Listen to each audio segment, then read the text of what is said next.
Hi everyone. मैं अभिषेक कुमार शर्मा। आज के गेस्ट हमारे काफ़ी स्पेशल हैं। मेजर जनरल विक्रम देव डोगरा, एविएशन अति विशिष्ट सेवा मेडल, और जिनको iron man of Indian army के नाम से भी जाना जाता है। तो अभी हम उनको ऐड करने जा रहे हैं। Just wait a second.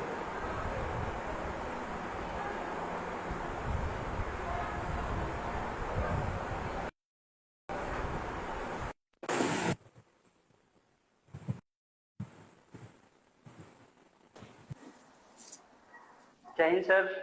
This is Hey, Abhishek Kumar Abhishek, how are Sharma. you? Fine sir, and how are you sir? जय। सर, सबसे पहले तो आपको वेलकम है और बहुत बहुत धन्यवाद सर कि आप जुड़े हमारे साथ में हमसे थैंक बात यू। करने के लिए। डिफेंस एस्पिरेंट्स को इतने मोटिवेट करने के लिए सर, आपके हमने बहुत सारे लेक्चर्स देखे, बहुत सारे सेमिनार्स को अटेंड किया, और ये सर आपका जर्नी ही एक तरीके से हम लोगों के लिए मोटिवेशन है। और हम लोग 3 सालों से, हम पर्सनली 3 सालों से सर आपको फॉलो कर रहे हैं, आपसे बात करने के लिए कि एटलीस्ट सर कुछ इंटरेक्ट कर पाए आपसे, कुछ चीजें सीख पाए जो हमारे लाइफ में आप काफी सारे हम मतलब सर आपके एज से हम काफी छोटे हैं सर, रैंक में भी और एज में भी सर। तो काफी कुछ आपसे जानने मिलेगा, सीखने मिलेगा। तो सर सबसे पहले सर हम जानना चाहेंगे सर कि आपका जो आयरन मैन का जर्नी रहा है वो किस तरीके से, कैसे वो हुआ और कहाँ पे आपने उसको किया सर। जैसे कि हमने सुना कि आपने आयरन मैन को 2 बार किया, वो भी एट द एज ऑफ 58, जो कि आजकल के हम जानते हैं, जैसे कि हमारा प्रोफेशन भी जिस तरीके का है, उस एज में लोग बेड पे चले जाते हैं। लेकिन सर आप इतना फिट होने का, इतना मेंटल, आपको किस तरीके से, कहाँ से सर आपको ये मोटिवेशन आया? और सर आप अपने जस्ट सर अपने बचपन के बारे में एक बार बताइए, जिससे हम लोग भी थोड़ा सा जान पाए उस चीज को। तो पहले तो मैं आपको बचपन के बारे में बताऊंगा, राइट फिर मैं आऊंगा ये जो आपने क्वेश्चन पूछा मेरे को आयरन मैन का, इस एज पे क्यों किया, कैसे किया, कहाँ किया, उसके बारे में बात करेंगे। राइट तो मेरा जन्म हुआ था उधमपुर में, जो कि जम्मू का एक हिस्सा है। मेरे फादर आर्मी में थे तो उनकी पोस्टिंग उस समय वहां पे थी। राइट एंड उसके बाद मेरी फादर की पोस्टिंग, जैसे होता है अपने फौज में, हर 2 साल 3 साल में पोस्टिंग होती रहती है, तो उनके साथ मैं काफी जगह पे गया। मगर जितना मेरे को याद है, जब से याद है, तकरीबन जब से मैं 4-5 साल का था, तो उनकी पोस्टिंग दिल्ली में थी। राइट और दिल्ली में मैंने एक स्कूल ज्वाइन किया था, सेंट जेवियर स्कूल, जो कि पुरानी दिल्ली में है।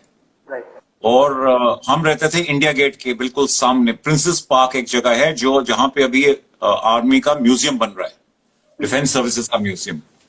तो उसमें रहते थे हम। और वहां से मेरे स्कूल को जाने के लिए 1 घंटा लगता था, और स्कूल की बस आती थी। तो मैं बात कर रहा हूं 1966-67 की। क्लास 1 में जब मैं था, वहां से मैं बस में जाता था, और बस में ही मेरे को सबसे पहला बच्चा था मैं बस में चढ़ने के लिए, और लास्ट होता था उतरने के लिए। सो मैंने वहां पे स्कूलिंग की। उसके बाद क्या हुआ कि वो स्कूल में हॉस्टल बंद हो गया, और मेरे फादर की जब पोस्टिंग हुई दिल्ली से, तो मेरा प्लान था कि हॉस्टल में मेरे को डालेंगे, मगर हॉस्टल बंद हो गया, तो मेरे को फिर साथ जाना पड़ा उनके। और ये हुआ 1973 के आसपास। और उसके बाद उनके साथ मैं रहा 1-2 साल, और फिर मैं मसूरी चला गया, जहां पे हॉस्टल था, सेंट जॉर्जेस कॉलेज मसूरी। और वहीं से मैंने एनडीए का एग्जाम दिया, और पहली बार में मैंने एनडीए का एग्जाम क्लियर कर दिया। उसी उसी दौरान मेरे को इंटरव्यू भी आई इलाहाबाद के लिए। 19 SSB मेरे को याद है। तो मैं इलाहाबाद गया। ना कोई रिटर्न के लिए ट्रेनिंग थी, ना कोई एसएसबी के लिए ट्रेनिंग थी, क्योंकि हॉस्टल में ऐसा कोई फैसिलिटी नहीं होता। और ना ही उन दिनों में ऐसा था ना, जैसे आजकल इंटरनेट राइट है राइट और इतने मिलाप है लोगों ऑनलाइन में, क्लासेस वगैरह। हाँ इंफॉर्मेशन मिल जाती है। तो उस समय कोई ऐसा था नहीं, टेलीफोन भी नहीं थे, तो कोई इंफॉर्मेशन नहीं मिलती थी। तो मैंने इलाहाबाद गया, और फिर वहां पे जैसे वो होता है अपना 5 डेज का इंटरव्यूज। इंटरव्यू। वो हुआ एंड वहीं पे अनाउंस कर देते हैं रिजल्ट, तो मेरे को बताया आप पास हो गए एंड अभी आप मेडिकल के लिए जाओ। तो मेडिकल भी वहीं हुआ इलाहाबाद में पहला, और मेरी जो सेकंड चॉइस थी वो थी एयरफोर्स। यस। सो ये पास करने के बाद फिर हमको भेजा गया देहरादून, जहां पे pilot aptitude and battery test किया मैंने, जो कि पायलट बनने के लिए एक टेस्ट होता है, वो एक ही बार होता है लाइफ में। अगर आप उसमें पास हो जाते हो तो आप पायलट बन जाओगे, अगर आप नहीं पास होते हो तो आप पायलट कभी भी पायलट नहीं बन सकते एयरफोर्स के अंदर। One time sir. One time, only one chance. And उसके बाद दिल्ली में उनका मेडिकल हुआ एयरफोर्स का, एंड वेट किया हमने, मेरिट लिस्ट में नाम आ गया, और दिसंबर में मैंने 11वीं क्लास पास की। उस समय 12वीं का स्टार्ट हो गया था, मगर मैंने 12वीं नहीं की क्योंकि एनडीए उस समय 11 के बाद ही ले रहा था। तो स्कूल का ही एग्जाम था, वो सर्टिफिकेट लेके मैं एनडीए चला गया और मैंने एनडीए ज्वाइन कर लिया। और उसके बाद तो एनडीए में 3 साल एनडीए, उसके बाद आईएमए, फिर मैंने आर्मी ज्वाइन की, और इधर पोस्टिंग उधर पोस्टिंग वो सब होती रही। सो वो बहुत लंबी जर्नी है। सो ये था थोड़ा बचपन का।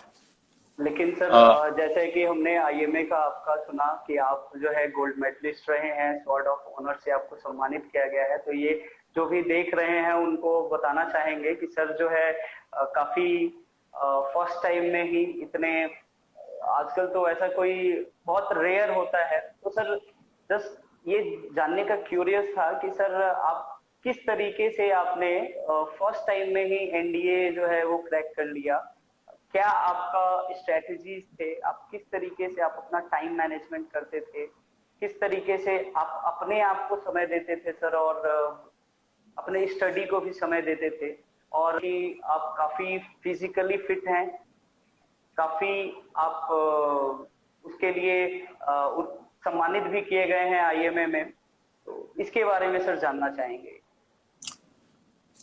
तो मैंने स्ट्रेटेजी बनाई थी, और मैं आपके जितने व्यूअर्स हैं उनको बताना चाहूंगा कि जब भी आप कोई काम करने जाते हैं तो पहले आपको सोचना है स्ट्रेटेजी क्या होनी चाहिए, इसमें कैसे हमने अपना टाइम को इस्तेमाल करना है और किस चीज के ऊपर करना है। आप कई लोग क्या होते हैं, बहुत मेहनत करते हैं, मगर वो मेहनत गलत जगह कर रहे हैं, और क्योंकि वो सही जगह मेहनत नहीं हो रही है, जब वो टेस्ट में जाते हैं, चाहे वो रिटन है चाहे एसएसबी है, उस जगह पे जहां पे मेहनत करनी चाहिए थी वहां नहीं की, टाइम बहुत उन्होंने लगाया मगर गलत जगह लगाया। सो मैं समझता हूं सबसे पहले जो भी आपके एस्पायरेंट हैं, सबसे पहले जाके अपना मेडिकल चेकअप करो, ताकि आपको ये मालूम चले कि मैं डिफेंस सर्विसेज ज्वाइन करने के लिए मेडिकली फिट हूं। इसमें एयरफोर्स का डिफरेंट स्टैंडर्ड होता है, आर्मी का डिफरेंट, नेवी का डिफरेंट, स्पेशली आईज के बारे में। तो उसमें स्पेक्टिकल्स एयरफोर्स और नेवी में नहीं होनी चाहिए। तो ये सब आपको बिल्कुल क्लियर हो जाना चाहिए कि मेरे को जो भी सर्विस ज्वाइन करनी है उसके लिए मैं फिट हूं, क्योंकि मैं नहीं चाहता हूं कि आप लोग इतनी मेहनत करो रिटर्न के लिए, एसएसबी के लिए, और फिर बताया जाए मेडिकल में कि आप अनफिट हो। सो उल्टा स्टार्ट करो, ताकि ये तो क्लियर हो गया। उसके बाद आपने सिलेबस जो है, चाहे आप एनडीए का एग्जाम दे रहे हो या आप सीडीएस दे रहे हो, जो भी यूपीएससी का एग्जाम आप दे रहे हो, सिलेबस को अच्छी तरह पढ़ो कि सिलेबस में क्या क्या उन्होंने मांगा है कि ये कवर होगा। उसमें से आप देखो आप क्या अच्छी तरह जानते हो, क्योंकि आपने क्वालिफिकेशन हासिल की है। अगर आप एनडीए में जा रहे हो तो आप 12th में होंगे या आप 12th पार कर चुके होंगे, तो जो भी सिलेबस है वो इसी लेवल का है। तो उसमें कई सब्जेक्ट होंगे जिसमें आप कंफर्टेबल हो, और कुछ ऐसी चीजें होंगी जिसके बारे में आपको नहीं मालूम। तो ये आपको सिलेबस से स्ट्रेटेजी बनानी है कि मेरे को इसमें मैं कंफर्टेबल हूं, इसमें मैं इतना कंफर्टेबल नहीं हूं, और इसमें मैं बिल्कुल कुछ नहीं जानता हूं। क्योंकि हो सकता है आपके पास साइंस ना हो और मैथमेटिक्स का एग्जाम भी होता है, फिजिक्स केमिस्ट्री भी पूछते हैं, ऑल्दो वो बेसिक लेवल पे होती है, मगर अभी मैं जानता नहीं हूं। मैं अपनी आपको जैसे मैंने स्ट्रेटेजी बताई थी मैं वो बता रहा हूं। सो ये सबसे इंपॉर्टेंट काम है, टू अंडरस्टैंड कि मेरे को क्या पढ़ना है और कितना एम्फेसिस किस चीज पे देना है। ये करने के बाद आपको फिर देखना है कि आपको कितना टाइम दे पाओगे। अगर आप मान लो 12th में हैं, सो साइमल्टेनियसली आपको तैयारी भी करनी है और अपना 12th की भी तैयारी करनी है। और ये जो दोनों तैयारी हैं, कुछ है कि एक जैसी हैं, बाकी सब्जेक्ट्स अलग अलग होंगे, तो आपको लिमिटेड टाइम आप दे पाओगे। अगर आप लिमिटेड टाइम दे रहे हो तो इसका मतलब आपको सिलेबस पूरा करने में ज्यादा टाइम चाहिए। मान लो आपने 12th कर ली है और आप कॉलेज में जा रहे हो जहां पे थोड़ा बहुत आप ढीला भी हो सकते हो, और उस समय आप ज्यादा टाइम दे सकते हो अपने एग्जाम के लिए। सो आप कितना टाइम लगा सकते हो, उस बेसिस के ऊपर आपने डिसाइड करना है कि कितने महीने चाहिए मेरे को पढ़ने के लिए। अगर एक आदमी है बिल्कुल फ्री है, हो सकता है वो बोले मैं 6 महीने में करूंगा सिलेबस, 8 महीने में, उसमें आपकी काबिलियत भी आती है कि आप कितने फास्ट हो, आपकी इंटेलिजेंस कितनी है, आपकी प्रीवियस नॉलेज कितनी है, आपको कितनी मदद मिल रही है, चाहे आपके फैमिली के अंदर या कोई और आपको हेल्प कर रहा है। सो वो सब चीज मद्देनजर रखते हुए आपने अपना टाइम टेबल बनाना है कि इस, और ये तब नहीं हो सकता कि अभी एग्जाम आ रहा है और मैं टाइम टेबल बना रहा हूं। नहीं, ये एग्जाम से एटलीस्ट 1.5-2 साल आप बनाओ बैठ के, और आपको मालूम है, मान लो कि मेरे को 1 साल मेहनत करनी है, तो 1 साल आपका पहले आपने स्टार्ट कर देना है इस टाइम टेबल के मुताबिक। सो ये हो गया स्टेप 2। उसके बाद जो पुराने क्वेश्चन पेपर्स होते हैं उस एग्जाम के 10 साल के पेपर लेके आओ मिनिमम, ज्यादा मिलते हैं तो ज्यादा भी लो आप, और उनको 7 साल सॉल्व करो आप। सो इसमें जो स्टडी की टेक्निक है, एक दिन में एक आदमी 8-9 घंटे नहीं बैठ के पढ़ सकता। नहीं सर। तो आपका जो फोकस टाइम है, जो मैं समझता हूं जिस टाइम में आप कंसंट्रेट कर सकते हो, वो नॉर्मली 2-3 घंटे ही होता है। तो उस टाइम पे आप वो सब्जेक्ट करो जिसमें आप सबसे वीक हो और जिसमें आप समझते हो आपको सबसे ज्यादा मेहनत की जरूरत है, तो वो आपने अपने प्राइम टाइम में रखना है। नेक्स्ट आ गया सेकंड विंडो, जहां पे थोड़ा सा आपका डिस्ट्रैक्शन रहेगा, तो उसमें पुराने पेपर सॉल्व करने के लिए इस टाइप की चीजें आप करो। और फिर आ गया वो टाइम जहां पे आप बिल्कुल ही आपका दिमाग बंद हो गया है, मगर आप अभी भी चाहते हो मैं पढ़ूं, तो ऐसी चीजें जैसे न्यूज सुननी है, करंट अफेयर्स के बारे में, अपने फ्रेंड्स का कोई सर्कल है उनके साथ डिस्कशन करनी है करंट अफेयर्स के ऊपर या किसी भी सब्जेक्ट के ऊपर, जहां पे आपको कंसंट्रेशन थोड़ी कम भी होगी मगर आपको वैल्यू एडिशन होगी। तो ये प्लान आपने बनाना है।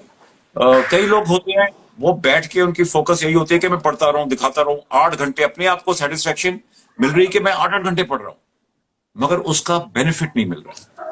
सो ये स्ट्रेटेजी होगी आपकी रिटर्न की। एक बार आपका रिटर्न अगर पास हो जाता है, फिर आपको स्ट्रेटेजी बनानी है एसएसबी के लिए। और एसएसबी में मैं समझता हूं जो इंपॉर्टेंट चीज है, आपको एसएसबी में आपकी नॉलेज नहीं टेस्ट कर रहे हैं, वो नॉलेज आपकी रिटर्न में टेस्ट हो गई। अभी आपके कैरेक्टर को टेस्ट कर रहे हैं, आपकी कितनी इंटेलिजेंस है, कितना आपका कैरेक्टर सही है, आपका जो थिंकिंग है वो पॉजिटिव है, नेगेटिव है, वो सब चीजें वो चेक करेंगे। तो संक्षेप में मैं ये बताना चाहता हूं कि जैसे आप मान लो आप कोई रिश्ता लेके जा रहे हो अपने फ्यूचर वाइफ के लिए या अपने फ्यूचर हस्बैंड के लिए, तो आप जो तैयारी करके जाते हो फिजिकली, अच्छा हेयर कट लोगे, शेव होगी, कपड़े क्रिस्प होंगे, अच्छे कपड़े होंगे, स्मार्ट लगोगे आप, स्माइल होगी, उस प्रकार से आपने अपनी आउटवर्ड अपीयरेंस बनानी है इंटरव्यू के लिए। क्योंकि जब वो आपको देखेंगे इंटरव्यूइंग वाले, तो फर्स्ट इंप्रेशन होता है आपके, जो वो देखते हैं कि इसके जूते गंदे तो नहीं है, इसने कपड़े प्रेस किए हुए पहने हैं। जरूरी नहीं आपको महंगे कपड़े खरीदने, मगर जो भी पहना है आपने नीट होना चाहिए और डिसेंट लगना चाहिए। सो ये तो आपकी फिजिकल अपीयरेंस, नाखून कटे होने चाहिए, हाथ साफ होने चाहिए, जैसे आप जाओगे तैयारी करके। उसके बाद आ गया आपका दूसरा टेस्ट, कम्युनिकेशन, बोलने का तरीका। बहुत इंपॉर्टेंट है कि आपके मन में जो है वो आप जो आपको इंटरव्यू कर रहा है उस तक पहुंचे। और ये जो कम्युनिकेशन है, सबसे इंपॉर्टेंट कम्युनिकेशन है वर्बल, और दूसरी है बॉडी लैंग्वेज। आपकी जो बॉडी लैंग्वेज है वो कॉन्फिडेंट होनी चाहिए। आपको जब बंदा देखे तो उसको लगे कि हाँ भाई ये बंदा कॉन्फिडेंट है। और आप ऐसे करके बैठे हो, टांगे क्रॉस कर रहे हो, कभी इधर कभी उधर, पसीना आ रहा है आपको, no. So that shows bad body language, low confidence. So you must be confident. And confidence आपको तब आएगा जब आपको अपने में विश्वास होगा कि मैंने तैयारी की है, मेरे में काबिलियत है और मैं पास हो जाऊंगा, तो कॉन्फिडेंस आ गया। फिर आपको जो भी आप जवाब देते हो वो जेन्युइन जवाब होने चाहिए। जैसे पहले दिन आप जाओगे, दुनिया भर के आपको फॉर्म भरने पड़ते हैं और उसमें आपके बारे में पूछेंगे, आप क्या गेम खेलते हो, आपकी हॉबीज क्या हैं, आपके बारे लाइफ के बारे में कुछ आपको पूछेंगे। जो भी आप वहां लिखते हो वो ऐसा होना चाहिए कि वो असली आप ही हो। कई लोग उसमें बढ़ा चढ़ा के लिखते हैं इंटरव्यूअर को फूल करने के लिए, इंप्रेस करने के लिए, कि भाई मैं फुटबॉल खेलता हूं, मैंने डिस्ट्रिक्ट लेवल पे खेला है या मैंने स्टेट लेवल पे खेला है, उधर लिख दिया आपने। मगर जब आपको वो क्वेश्चन करेगा फुटबॉल के बारे में कि आपने कौन सा टूर्नामेंट खेला, कहां पे खेला, उस समय आपको अगर नहीं मालूम है आंसर्स, तो उसको पता चल गया कि ये बंदा, हाँ, ये झूठ बोल रहा था। उससे आपका बिल्कुल जीरो हो जाता है कि ये बंदा फ्रॉड है। ऑल्दो आपने बहुत छोटी सी फ्रॉड करने की कोशिश की है, मगर इससे कैरेक्टर निकलता है आपका कि इसमें फ्रॉड किया है तो बाकी में भी फ्रॉड करेगा ये। सो उसमें जो आपका वो इंटरव्यू में आपका, सो अगर आप करना भी चाहते हो मान लो इम्प्रेस, तो फिर उस बारे में तैयारी करके जाओ। मान लो फुटबॉल बोला आपने, फिर फुटबॉल के बारे में आपको ए टू जेड आना चाहिए, सब कुछ।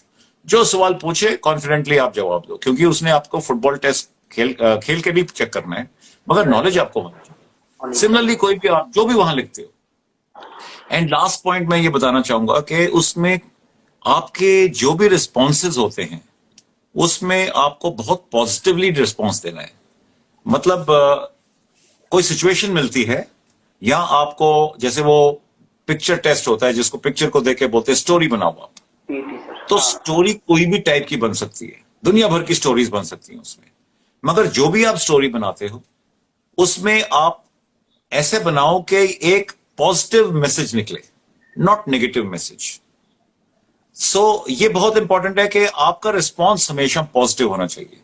लाइफ में आपको कोई भी सिचुएशन मिलती है उसको आप डिफरेंट डिफरेंट नजरिए से देख सकते हो, मगर आपका नजरिया हमेशा पॉजिटिव आना चाहिए। तो ये कुछ एक पॉइंट से मैं समझता हूं। बाकी ऑफ कोर्स डिटेल में क्या करना है, कैसे ग्रुप टेस्ट होते हैं, कैसे वो आपको बहुत लंबा सब्जेक्ट है, मगर ये संक्षेप में मैं समझता हूं ये टिप्स अगर लोग लेके चलेंगे तो I think you don't need training, because वहां जो भी आपसे पूछते हैं is all you. Nobody can train you to give those answers, क्योंकि किसी के पास वो क्वेश्चन नहीं है जो आपसे पूछा जाएगा। किसी को नहीं मालूम क्या पूछेंगे आप। बिल्कुल सर, ये लगता है कि मेरे भी काम आएगा काफी ये टिप्स, और उम्मीद है इन फ्यूचर आपको कुछ वैसा रिप्रेजेंट कर पाए हम भी। और सर बस और एक चीज जाननी थी कि आयरन मैन जो आपने किया उसमें इवेंट्स के बारे में किस तरीके से आपने क्या क्या इवेंट्स थे, कितने घंटे आपको मतलब दिए जाते थे, और कितनी पार्टिसिपेशंस होती थी, और आप कितने पार्टिसिपेशंस में भाग लेकर के आगे आए और ये आयरन मैन का खिताब आपने जीता। और आप ऐसे मेजर जनरल हैं वर्ल्ड के जो आयरन मैन के नाम से जाने जाते हैं। आयरन मैन जो है इंडियन आर्म फोर्स में आप काफी बोल सकते हैं सर, बोलना क्या है सर, आप हैं ही इंडियन आर्म फोर्स के प्राइड आप जो है बने हैं। तो सर इसमें इसके बारे में आप थोड़ा बताएं। आयरन मैन एक ट्रायथलॉन होती है और इसमें 3 भाग होते हैं। पहले में आपको स्विमिंग करनी है 3.8 किलोमीटर, और ये जो स्विमिंग है ये यहां तो समुद्र में होती है या एक बहुत बड़ी झील होगी उसमें होगी आपकी। स्विमिंग पूल वाली स्विमिंग नहीं है ये। स्विमिंग के इमीडिएटली बाद में आपको साइकिलिंग करनी होती है 180 किलोमीटर, और ये जो 180 किलोमीटर की साइकिलिंग है ये फ्लैट ग्राउंड के ऊपर नहीं है, इसमें पहाड़ियां आती हैं हमेशा।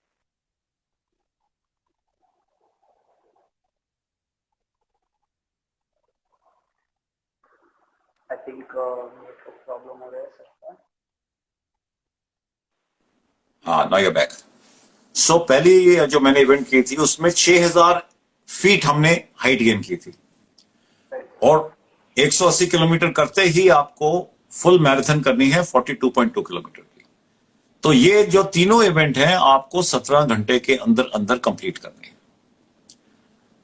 आपने शुरू में बताया कि आपने इस एज के ऊपर की और ये है वो है। मैं आपको ये बताना चाहता हूं कि जो एज है ना, जो आप बात कर रहे हो या जो हमारी सोसाइटी बात करती है या पूरी दुनिया बात करती है, वो केवल क्रोनोलॉजिकल एज है।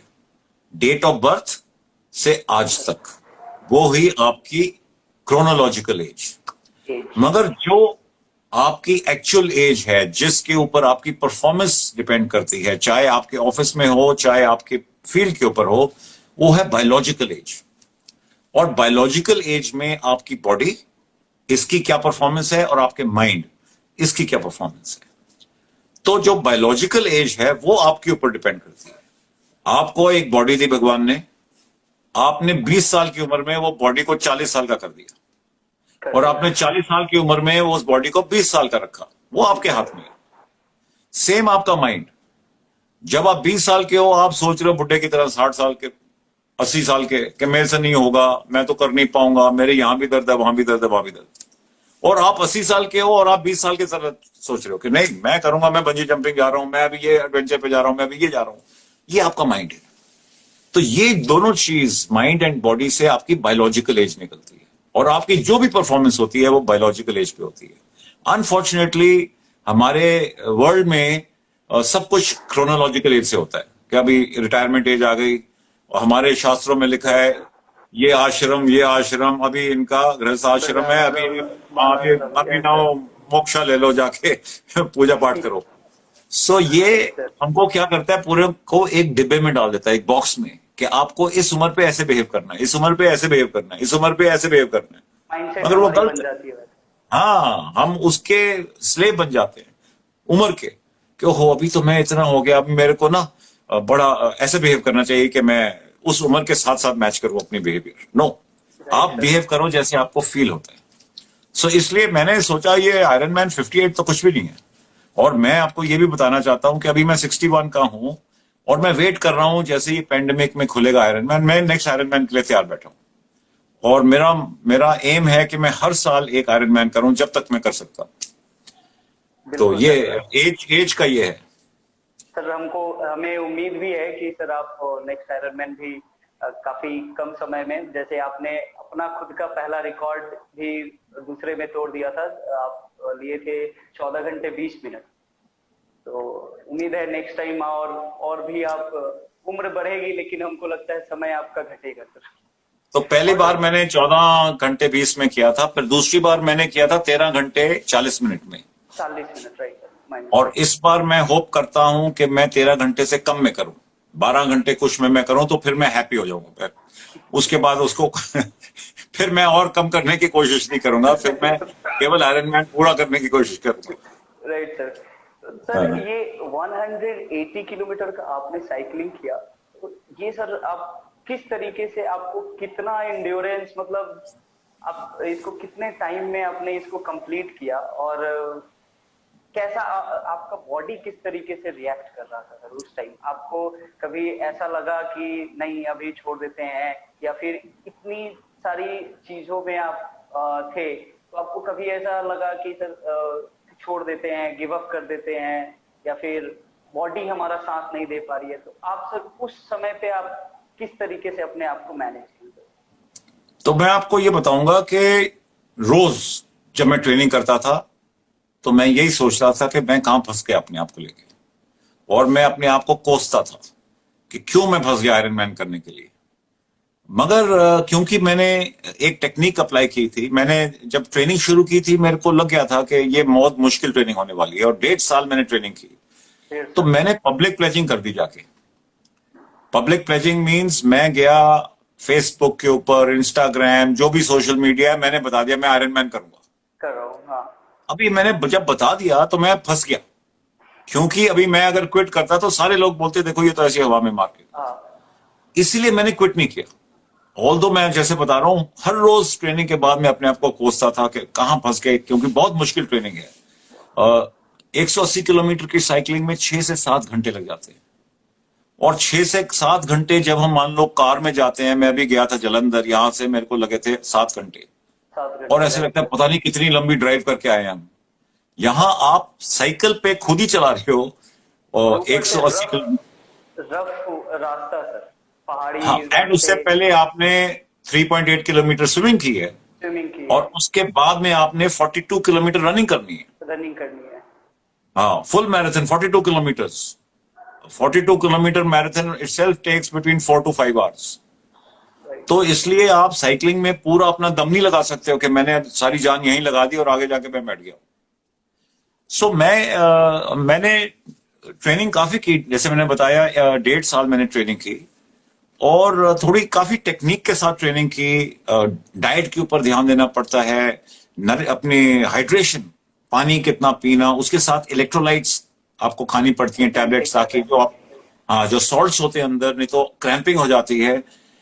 और इवेंट के दौरान एक बहुत इंटरेस्टिंग मेरे साथ हादसा हुआ। एक तो जैसे ही मैंने साइकिलिंग स्टार्ट की, मेरे जो साइकिल पे स्पीडोमीटर था वो नहीं काम कर रहा था, पता नहीं क्यों। 1.5 साल इस्तेमाल किया, सारे चेक्स किए मैंने, मगर उसी दिन जाके वो बंद हो गया। तो ऐसे होता है। मगर मेरे पास घड़ी थी जो कि जीपीएस कनेक्टेड थी, और वो मैंने रखी थी रनिंग के लिए, क्योंकि उसकी बैटरी लिमिटेड लाइफ के लिए चलती है। तो मैंने कहा रनिंग में इस्तेमाल करेंगे, मगर अभी मेरे को इसको ऑन करना पड़ा। तो मैं साइकिलिंग जब कर रहा था तो मेरी घड़ी के ऊपर स्पीड आ रही थी, और उसमें मुश्किल होता है ना, जब आप साइकिल पे बैठे फिर घड़ी के साथ ऐसे देखना पड़ता है तो मुश्किल होता है। बट नेवरदलेस मैंने वो इस्तेमाल की। तो एक तो ये हुआ। फिर 150 किलोमीटर जब मैंने कर लिए थे तो बहुत ही मेरी एनर्जी डाउन हो गई थी, क्योंकि मैंने बोला आपको काफी चढ़ाई थी, 6000 फुट चढ़ चुके। हाँ, मेरी आंखों में ब्लैकआउट आने लगा, सड़क धुंधली होने लगी, ब्लैकआउट होने लगा। तो मैंने बड़ी कोशिश की, मगर ऐसे लगा कि अभी तो क्विट करना पड़ेगा, क्योंकि अगर मैं फेंट हो गया यहाँ पे तो आगे का इवेंट खत्म है। मगर जब मैं ट्रेनिंग कर रहा था, अब मैं आपको पीछे ले जाऊंगा, एक दिन जब मैं रन कर रहा था, 35 किलोमीटर की मेरी रन थी, तो उसमें मेरे को क्रैम्प हो गए थे बॉडी में और छाती में और पेट में 30 किलोमीटर के बाद, और मैं सड़क पे गिर गया। और 1 मिनट के बाद क्रैम्प चले गए। फिर मैं उठा, मैंने रनिंग की कोशिश की, बहुत मुश्किल था, 5 किलोमीटर बाकी थे मेरे, तो नहीं हो रहा था। मैंने फिर क्या किया, मैंने ब्रीदिंग के साथ ना अपने स्टेप्स को सिंक्रोनाइज किया। 3 स्टेप के साथ मैं इनहेल करता था और 3 स्टेप के साथ एक्सहेल। तो मैंने सोचा, मैंने जब वो किया तो मेरी कोऑर्डिनेशन जो बन गई बॉडी की, और मैंने 5 किलोमीटर आस्ता आस्ता जॉग करके कोऑर्डिनेशन के साथ खत्म कर दिए। अभी रेस डे के ऊपर जब 150 किलोमीटर के ऊपर मेरे को ये हुआ और मेरे को लगा कि अभी क्विट करना पड़ेगा, तो मैंने सोचा वही टेक्निक एक बार मैं लास्ट ट्राई कर लेता हूं। तो मैंने पेडलिंग के साथ ना अपना ब्रीदिंग को सिंक्रोनाइज किया, और 5-7 मिनट में मेरे को स्पीड बिल्डअप हो गई। और जैसे ही स्पीड बिल्डअप हुई तो मेरा माइंड पता नहीं कैसे, मगर मेरी मदर के साथ कनेक्ट हुआ, जो कि 5 साल पहले गुजर चुकी थी। तो उनकी फोटो बिल्कुल क्लियर, उनका शक्ल मेरे को नजर आ रही थी। वो मेरे को स्माइल कर रही थी, मेरे को इनकरेज कर रही थी। मेरे बॉडी में ना वो गूज बम्स आए, आंखों में आंसू आए और एनर्जी मिली। और उसी के साथ मैंने जो बाकी 25-24 किलोमीटर बच गए थे, बहुत स्ट्रांग खत्म किया। तो ये जो फिनोमेना मेरे को हुआ, उससे मेरी इवेंट का पूरा आउटकम चेंज हुआ। तो जब मैं वापस आया, मैंने रिसर्च किया कि क्या हुआ मेरे को। तो मेरे को ये पता चला कि ये होता है एंड्योरेंस एथलीट्स को, जब वो एंड्योरेंस इवेंट करते हैं और ये मेडिटेटिव हो जाते हैं उस समय। तो मेरे को जो एक्सपीरियंस हुआ था वो मेडिटेटिव एक्सपीरियंस हुआ था उस समय, और मैंने अपनी मदर के साथ कनेक्ट किया। तो ये एक बहुत ही इंटरेस्टिंग हादसा हुआ था मेरे साथ दोस्तों। तो सर, जैसे कि आप बोले कि फिजिकल एंड्योरेंस, तो सर ये जानना चाहेंगे फिजिकल एंड्योरेंस मैटर करता है मोस्ट या फिर मेंटल एंड्योरेंस? देखो, हर चीज जो होती है पहले माइंड से स्टार्ट होती है। तो मैं समझता हूं कोई भी आप लड़ाई लड़ते हो, उसमें 2 बैटल होती हैं, एक आपके माइंड में होती है और एक फिर जो आपने ग्राउंड पे बैटल लड़नी है। जैसे मेरे केस में सबसे पहले मेरी जो बैटल थी वो थी माइंड में, कि मैं कर पाऊंगा या नहीं कर पाऊंगा। और जब तक मैं नहीं कन्विंस हुआ था, मेरे को कोई फायदा नहीं था ट्रेनिंग स्टार्ट करने के लिए। तो माइंड वाला जो पहले है वो पहले, उसके बाद मेंटल एंड्योरेंस, उसी के साथ आपकी फिजिकल एंड्योरेंस बढ़ सकती है। अगर आपका माइंड स्ट्रांग नहीं है तो आप रात को, जैसे मैं साइकिलिंग जाता था या ऑफिस से आने के बाद रनिंग करता था, मैं नहीं करूंगा। मैं बोलूंगा क्यों करूंगा, मेरे पास टाइम ही नहीं है, सो जाओ। तो mental endurance is very important. अगर आपके पास मेंटल एंड्योरेंस है तभी आप जाके नेक्स्ट स्टेप ले सकते हो, चाहे आपकी फिजिकल एंड्योरेंस है, चाहे आपकी कोई और आपने ट्रेनिंग करनी है, या जो भी आपको पढ़ाई करनी है।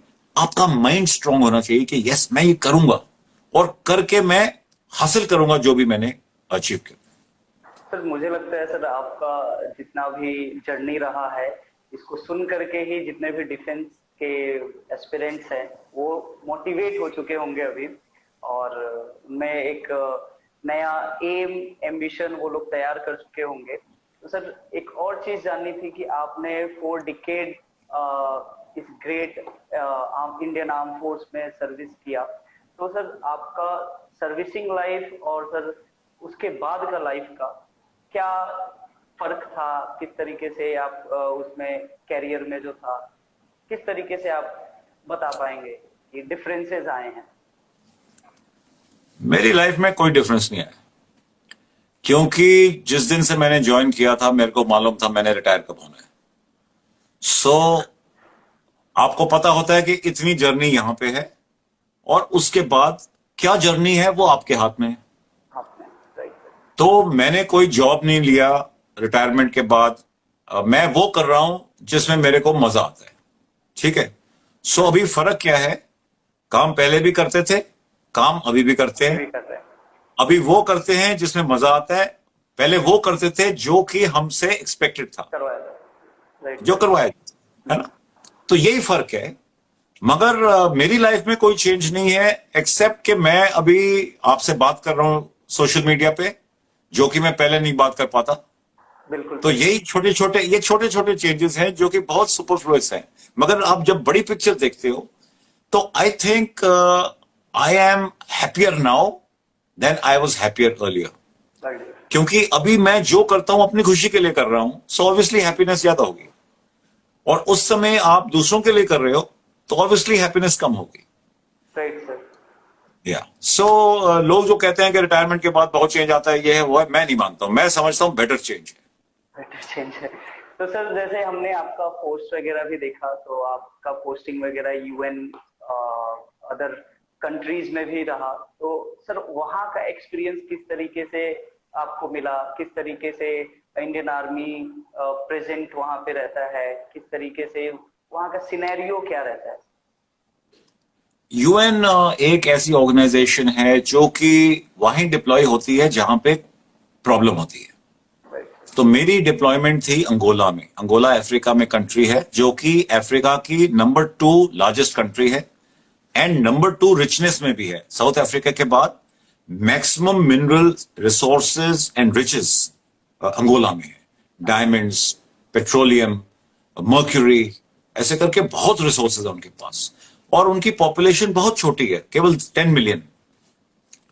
तो 1975 में पोर्चुगीज ने वहां से उनको इंडिपेंडेंस देके विड्रॉ किया एंड उसके बाद से लेके जब तक मैं वहां गया वो लड़ाई थी, सिविल वॉर, उनके गवर्नमेंट और जो बाकी रेबल थे उनके बीच में। तो हमारा काम था वहां जाके देखना कि सीज फायर हो गया था और वो सीज फायर में वायलेशन ना हो, और अगर कहीं पे भी वायलेशन होता था तो हमारा काम था जाके वहां चेक करना, रिपोर्ट बनानी कि इन्होंने फायर किया या इन्होंने फायर किया, क्यों गोलियां चली, जो भी था इस प्रकार का। तो बहुत ही डिफरेंट काइंड का काम था। 35 देशों के लोग वहां पे थे, ऑफिसर्स, जवान। इंडियन एक बटालियन भी थी, मगर मैं बटालियन का हिस्सा नहीं था, मैं मिलिट्री ऑब्जर्वर था। सो हम डायरेक्टली यूएन के अंडर काम करते हैं। जो बटालियंस होती हैं वो जैसे इंडिया में काम करती हैं, सीओ और उसके नीचे जो कंपनीज हैं उसी प्रकार से काम करती हैं वहां पे, मगर केवल अंगोला में जाके डिप्लॉय हुए। हमारा काम इंडिपेंडेंट था और कोई दो इंडियन ऑफिसर एक साइड एक इकट्ठे नहीं होते थे। तो हमारा नॉर्मल डे क्या था, सुबह पेट्रोलिंग पे जाना है, आपने चेक करना है कहीं फायर हुआ, कहीं सीज फायर, लोगों से मिलो, कोई तकलीफ, कोई प्रॉब्लम, एंड कम बैक और रिपोर्ट फाइल करते थे। और जब भी कोई ऐसा सीज फायर वायलेशन होता था उसकी इन्वेस्टिगेशन। तो वहां पे जो सबसे मेरे को डिफरेंट चीज लगी कि जो एनवायरमेंट है यूएन का, अनलाइक हमारे यहाँ पे जो बहुत ही हमारे फॉर्मल होते हैं, बहुत ही रेजिमेंटेड एनवायरनमेंट होता है, वहां पे एनवायरनमेंट बहुत इजी है। तो वर्किंग एनवायरनमेंट इज इजी। जो मेल मिलाप है बिटवीन ऑफिसर्स एंड उनके जवान इज वेरी गुड। वो इकट्ठा काम करते हैं, इकट्ठा खाना खाते हैं, इकट्ठा एंजॉय करते हैं। इंडिया में ऐसे नहीं है, हमारे में बहुत ज्यादा फर्क है। कंजर्वेटिव, फिर मेरे को सॉरी कंजर्वेटिव टाइप के हैं थोड़े से यहाँ। हाँ, फिर मेरे को मौका मिला पाकिस्तानी ऑफिसर्स के साथ काम करने का। तो वहां पे 20 पाकिस्तानी ऑफिसर्स थे और पूरे मिशन में हम 2 ही ऐसे देश थे जो कि हिंदी या उर्दू, जो एक ही जैसे भाषा है, वो बोलते थे। और वहां पे हमारी बातचीत ज्यादा रेडियो सेट पे होती थी। तो अगर 2 इंडियन बात कर रहे होते थे रेडियो सेट पे हिंदी में, तो बीच में पाकिस्तानी भी आ जाता था, क्योंकि उसी को समझ आ रही होती थी क्या बात हो रही है। बिल्कुल सर। तो इस प्रकार से वो काफी फ्रेंडली हो गए हमारे साथ। हम उनके पास जाके खाना खाते थे, और ये एक ही मौका है जब आप उनके साथ इतने फ्रेंडली हो सकते हो। बाकी तो आप उनको केवल बंदूक की बैरल से देखते हो। और अभी हम एक दूसरे के साथ मिलकर कॉमन कॉज में लगे हुए थे, तो ये बहुत यूनिक था। दूसरा, मेरे को ये भी समझ आई कि उनके ऑफिसर्स और हमारे ऑफिसर्स की ट्रेनिंग और बाकी उसमें कोई फर्क नहीं है। दोनों आर्मी एक ही जैसी है, सेम तौर तरीके, सेम रहना सहना। तो इस प्रकार से तो ये बहुत इंटरेस्टिंग एक्सपीरियंस था। इसके अलावा बांग्लादेश के भी ऑफिसर्स थे और बाकी देशों के थे, तो काफी आपको मिलता है एक्सपोजर के उनकी आर्मीज कैसे काम करती हैं।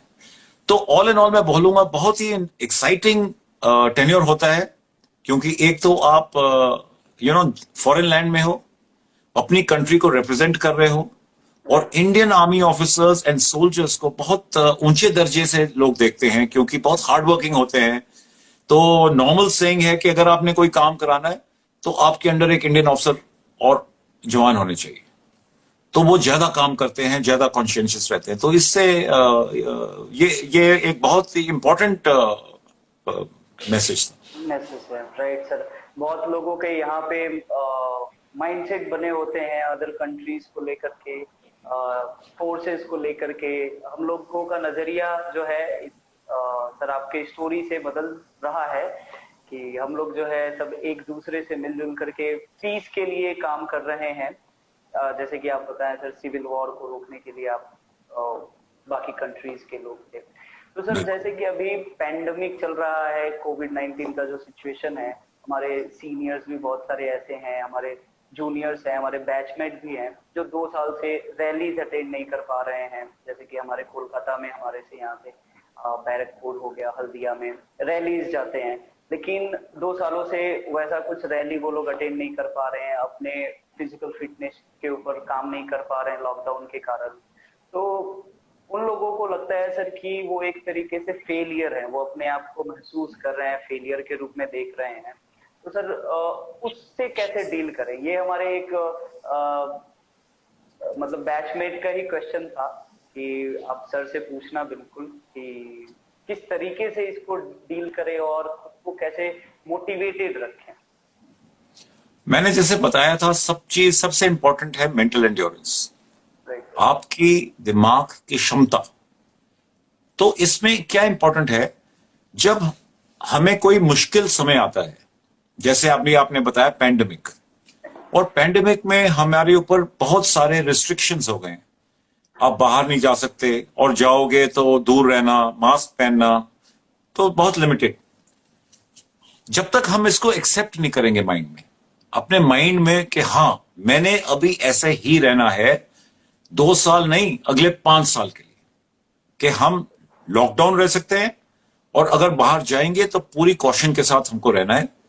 और ये आइटम्स हम नहीं कर पाएंगे, जैसे मूवी हॉल में नहीं जा सकते, या हम से रेस्टोरेंट में ना जाएं, या जो भी हमारे ऊपर रिस्ट्रिक्शंस है, हमारे दिमाग में हमको उसको एक बार एक्सेप्ट कर लेंगे ना कि यस ऐसे ही करना है हमको, तो ये पूरी जो एंजाइटी है, जो उत्सुक होते ना लोग कि मैं बाहर जाना है, मैं क्यों नहीं जा सकता, वो उसमें शांति मिलेगी, क्योंकि आपने माइंड में सोच लिया कि ऐसे ही रहना है मेरे को। जिसको बोलते हैं getting into a comfort zone. अभी हम अपने कंफर्ट जोन से बाहर निकले, हमें ये यूज टू नहीं है, ये लॉकडाउन हमारा कंफर्ट जोन नहीं है, मगर हमको लॉकडाउन को कंफर्ट जोन बनाना है, और वो अपने माइंड से बना सकते हैं।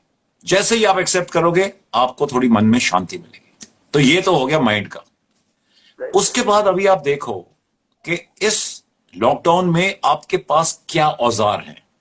मैंने जब औजार बोलता हूं, I am talking of tools, जिससे आप अपने काम को या अपने जो भी आप कर रहे हो, या हॉबी है आपकी या फिटनेस है आपकी, आप इसको कैसे आगे बढ़ा सकते हो, क्योंकि अभी यही सिचुएशन है आपकी। तो इसमें अगर आप जीना नहीं सीखोगे तो इसमें तंगी आप ही को होगी। इसमें मैं एग्जांपल देना चाहता हूं आपको। जैसे हमारे सोल्जर्स डिप्लॉयड हैं सियाचिन ग्लेशियर में, वो कंफर्ट जोन नहीं है उनका, मगर जब वो वहां जाते हैं, वो उनका कंफर्ट जोन बनाना पड़ता है उनको। वहीं रहते हैं, वहीं खाते हैं, वहीं जीते हैं, उसी -40 डिग्री -40 डिग्री पे। उसमें गोलियां भी पड़ती हैं, उसमें बर्फ भी पड़ती है, उसमें लैंडस्लाइड्स एवलांच भी आती हैं, मगर वो उनका कंफर्ट जोन बनता है और फिर ही इसलिए सर्वाइव करते हैं वहां पे। सेम वे हमको भी यहां पे अपना कंफर्ट जोन बनाना है। सो अभी मैंने क्या किया, जब लॉकडाउन हुआ तो मैंने सोचा ये एक अच्छा मौका है अपने ऊपर इन्वेस्ट करने का। जो टाइम हम वेस्ट करते थे बाहर जाने के लिए, ये वो दूसरे करने के लिए, अभी वो तो बंद हो गया। तो ये टाइम अपने ऊपर लगाओ। कैसे लगाओ? इसमें जो भी आपका इंटरेस्ट है, फॉर एग्जाम्पल, उस डायरेक्शन में आप टाइम लगाओ। मेरा इंटरेस्ट था कि मैं फिजिकली फिट रहूं और मैं फिटनेस अपनी बढ़ाऊं। आपने कहा लोग अनफिट हो गए हैं, मैं बोलता हूं मैं ज्यादा फिट हो गया। मैं ज्यादा फिट हो गया हूं लॉकडाउन में। मैंने रोज अपने ऊपर 2 घंटे की टाइम इन्वेस्ट किया, और अभी भी कर रहा हूं मैं, जहां पे मैं ट्रेनिंग करता हूं। और आप घर में आप सारी ट्रेनिंग कर सकते हो। आपको ना इक्विपमेंट चाहिए, ना आपको जिम चाहिए, ना कुछ चाहिए। आप यूट्यूब पे जाओ और वहां आपको दुनिया भर के लोग एडवाइस दे देंगे कैसे आपको घर में रह के विदाउट इक्विपमेंट फिटनेस कर सकते हो। सो ये जो लोग बोलते हैं कि हमें जिम बंद हो गए तो हम अनफिट हो गए, ये एक्सक्यूज है, क्योंकि आप बहाना ढूंढ के काम नहीं कर रहे हो। मगर मैं समझता हूं कि अगर आप अपने आप से प्रेम करते हो, सेल्फ लव, फिर जो भी मौका आए, जो भी सिचुएशन है, उसमें आप वो सब कुछ करोगे जो आपके लिए गुड है। तो मैंने फिट रहना है, अब मेरे ऊपर है डिपेंड कैसे मैं फिट रहूं। मैं बहाना नहीं बना सकता हूं, बहाना बनाऊंगा तो लॉस मेरा ही होगा।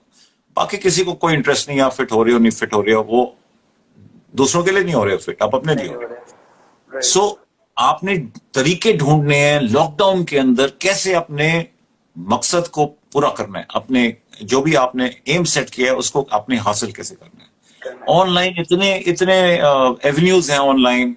आप ऑनलाइन क्लासेस ले सकते हो, आप ऑनलाइन कॉन्फ्रेंसेस कर सकते हो, ऑनलाइन टीचिंग होती है, सब कुछ होता है ऑनलाइन। आप केवल फेस टू फेस नहीं मिल रहे हो, मगर आप और मैं अभी जुड़े हुए हैं और बात कर रहे हैं। और ये तभी है क्योंकि पैंडेमिक है, और अगर पैंडेमिक नहीं होता हम बात भी नहीं करते, क्योंकि हम बाहर होते, हम अपने काम कर रहे होते। सो मैं बताऊंगा कि लोगों को अपॉर्चुनिटी ढूंढो इसके अंदर, और इसमें बहुत अपॉर्चुनिटी है, केवल हमको आदत नहीं है लॉकडाउन में अपॉर्चुनिटी ढूंढने की। अभी हम केवल ये सोच रहे हैं कि अभी कल खत्म हो जाएगा, कल खत्म हो जाएगा, और वो कल का परसों का 1.5 साल हो गया, और मेरे ख्याल में अगले 2 साल भी हो सकता है। तो आप मान के चलो कि 5 साल में यहां पे हूं, और 1 साल में हो गया तो वेरी गुड, 2 साल में हो गया ठीक है, मगर आपने प्लान बना रखी है 5 साल की। तो इस प्रकार से आप अपना कर। तो सर ये काफी मोटिवेशनल था, और उम्मीद है सर हम इस पे काम करेंगे। हम भी करेंगे सर, क्योंकि हमारा भी वैसा उस तरीके का टाइम टेबल है नहीं, लेकिन कोशिश करेंगे।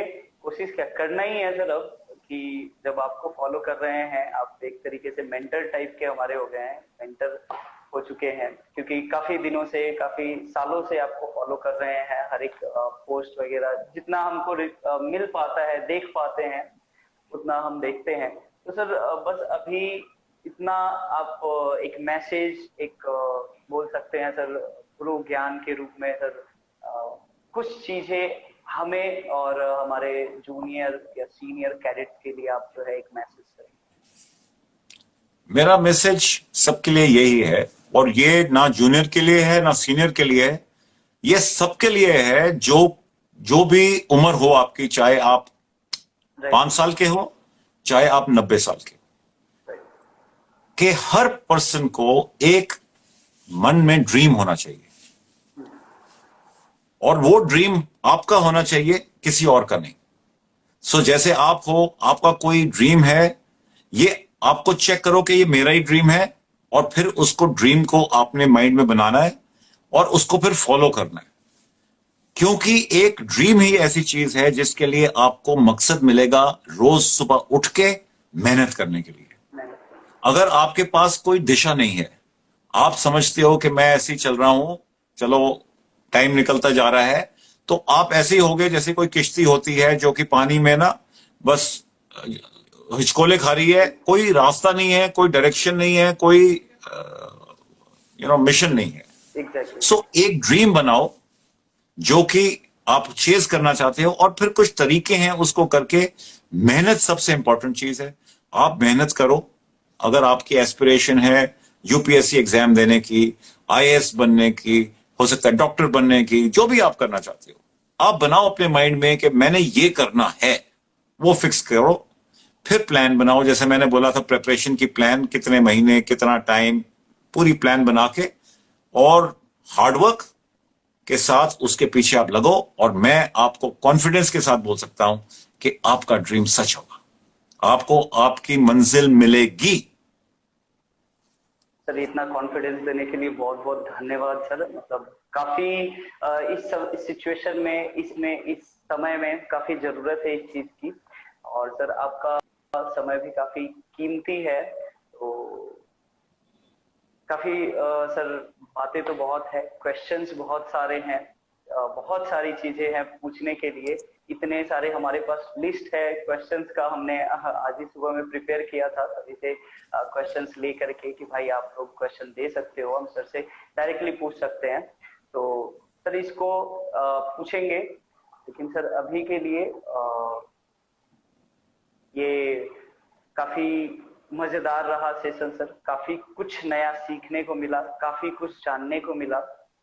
तो आपका समय को भी देखते हुए सर, आपने इतना ज्यादा कीमती समय मुझे दिया और लोगों को जो देख रहे हैं उनको दिया सर, इसके लिए बहुत बहुत धन्यवाद सर। आप हमसे जुड़े इसके लिए बहुत बहुत धन्यवाद, और उम्मीद है सर कि इन फ्यूचर में हम लोग फिर से बातें कर पाए, मुलाकात हो पाए, और at least sir face to face in physical आपसे मिल पाए सर। और सर आपका कमांड जो है हम लोग फॉलो करने के लिए हमेशा तैयार हैं। आप ऐसे ही मोटिवेट करते रहिए सर। आपका पोस्ट वगैरह जो भी है सोशल मीडिया पे काफी इंस्पिरेशन भरा हुआ रहता है, जो काफी मोटिवेशनल होता है। देख करके लगता है कि नहीं, अब से कुछ चेंजेस, जब भी हमारा फ्लक्चुएशन लेवल डाउन की तरफ होता है, तो आप उस चीज को आगे की तरफ बढ़ा देते हैं। तो काफी अच्छा लगा सर, इसके लिए बहुत बहुत धन्यवाद। और इन फ्यूचर के लिए आपको भी नेक्स्ट आयरन मैन के लिए आपको बधाई सर। और उम्मीद है सर कि आप और कम समय में इसको कंप्लीट कर लेंगे, और हमको भी उम्मीद है कि नेक्स्ट टाइम भी फिर से आपसे बात करने का मौका मिलेगा। अगर कभी हम वैसा लो फील करते हैं या फिर हमारे दोस्तों को जरूरत हो, तो हम आपसे बात करके आपसे सजेशन ले सकते हैं, सलाह ले सकते हैं एक नए टॉपिक के साथ। तो अभिषेक, मैं जाने से पहले बताना चाहूंगा, फर्स्टली जो क्वेश्चंस आंसर नहीं हुए आप उनको बताइए कि मेरे को इनबॉक्स कर देंगे इंस्टाग्राम पे, और मैं कोशिश करूंगा उनको जवाब देने की। दूसरा, जब कोई भी लो फील करता है, और इस मौके में नहीं, सब टाइम पे हम लो फील करते हैं, जब क्योंकि वो अपनी एनर्जी डाउन हो जाती है और मोरल डाउन हो जाता है, तो इसमें दो टेक्निक मैं लगा चुका हूं जो कि बहुत इंपॉर्टेंट है और मैं शेयर करूंगा संक्षेप में। पहली टेक्निक है विजुअलाइजेशन की। जब आप लो फील कर रहे हो, आप अपने माइंड में सोचना शुरू करो कि आपको फीलिंग कैसे आएगी जब आपको अपनी मंजिल हासिल हो जाएगी। तो मान लो आपने यूपीएससी क्रैक करनी है और आपकी तैयारी के अंदर अभी आपका लो मोरल चल रहा है।